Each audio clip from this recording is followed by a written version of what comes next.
São 7 horas, 48 minutos, 20 segundos. A gente tem a maior satisfação de receber ao vivo hoje aqui o deputado federal veneziano Vital do Rego II Neto. Foi vereador em Campina Grande.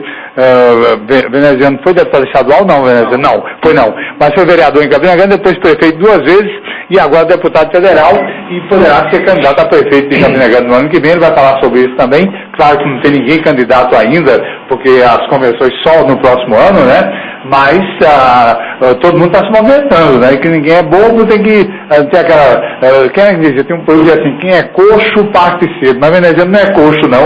Veneziano é um líder político em Campina Grande. As eleições dele provam tudo isso, né? Mas, claro que todo mundo tem que se mexer antes, porque senão os outros vão se mexendo e o público vai tomando conhecimento e a coisa pode ficar difícil depois, né?